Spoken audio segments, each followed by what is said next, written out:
నేను వారి కొరకు ప్రార్థన చేయుచున్నాను, లోకము కొరకు ప్రార్థన చేయటలేదు.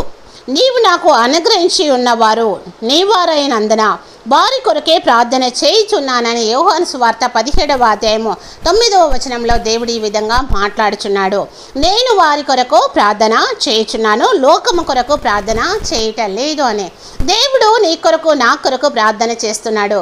నీ కొరకు నా కొరకు ఎవరు ప్రార్థన చేసినా చేయకపోయినా దేవుడు నేను సృష్టించినటువంటి సృష్టికర్త ఇక్కడ నేను వారి కొరకు ప్రార్థన చేయుచున్నాను అంటున్నాడు. దేవుడే మన కొరకు ప్రార్థన చేయుచుండగా మనకి భయమేలా? మనము భయపడకుండా నిబ్బరము కలిగి ఉండాల్సిన వారమై ఉంటున్నాము.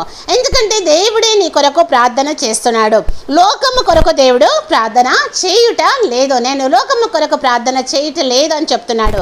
నీవు నాకు అనుగ్రహించి ఉన్నవారు నా వారైనందున వారి కొరకే ప్రార్థన చేయుచున్నాను అంటున్నాడు.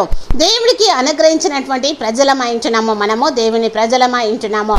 మనము దేవుని వారమై ఉంటున్నాము కనుక దేవుడు మన కొరకు ప్రార్థన చేయుచున్నాడు. మనము దేవుని ప్రజలమై ఉంటున్నాము, దేవుని సొత్తైనటువంటి వారమై ఉంటున్నాము కనుక దేవుడు మన కొరకు ప్రార్థన చేయుచున్నాడు. ఇక్కడ వారి కొరకే నేను ప్రార్థన చేయుచున్నాను అంటున్నాడు. మనుషులు ఎవరు చేసినా చేయకపోయినా దేవుడు నీ కొరకు నిత్యము ప్రార్థన చేసేటువంటి వారుగా ఉంటున్నారు. నేను ఇకను లోకంలో ఉండను కానీ మీరు లోకంలో ఉన్నారు.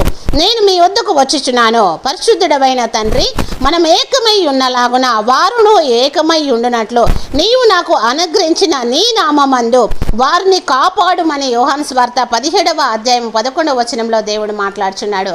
యేసు ప్రభు తండ్రి అయినటువంటి యెహోవాకు ప్రార్థన చేయుచున్నాడు. ఇక్కడ నాకు అనుగ్రహించిన నీ నామమందు వారిని కాపాడుమని. దేవుని యొక్క నామంలో మనము కాపాడబడుచున్నాము. ఎందుకంటే మన కొరకు ప్రార్థన చేసేది మన ప్రభు అయినటువంటి యేసు క్రీస్తు వారై ఉంటున్నారు. మనుషులు ఎవరు కాదు, దేవుడే మన కొరకు ప్రార్థన చేయుచున్నాడు ఇక్కడ. ఎందుకంటే నేను మీ యొద్దకు వచ్చుచున్నాను. పరిశుద్ధుడైన తండ్రి, మనము ఏకమై ఉన్నలాగున వారును ఏకమై ఉండునట్లు నీవు నాకు అనుగ్రహించిన నీ నామమందు వారిని కాపాడుమని దేవుడు ప్రార్థిస్తున్నాడు. తండ్రి ఏ విధంగా తండ్రి, అదేవిధంగా కుమారుడు యేసుక్రీస్తు ప్రభువారు తండ్రితో ఏ విధంగా అయితే ఏకమై ఉన్నాడో అదేవిధంగా మనము కూడా ఏకమై ఉండులాగున దేవుని యొక్క నామంలో మనము కాపాడబడినట్లు ప్రభు అయినటువంటి యేసుక్రీస్తు వారే నీ కొరకు నా కొరకు ప్రార్థన చేస్తున్నాడు. కనుక దేవుడే మన కొరకు ప్రార్థన చేస్తుండగా మనము నిశ్చింతగా కాపాడబడతాము. దేవుని యొక్క కృపలో మనం ఉంటాము. ఆయన యొక్క ప్రార్థన శక్తి మన చుట్టూ ఆవరించి ఉంటుంది.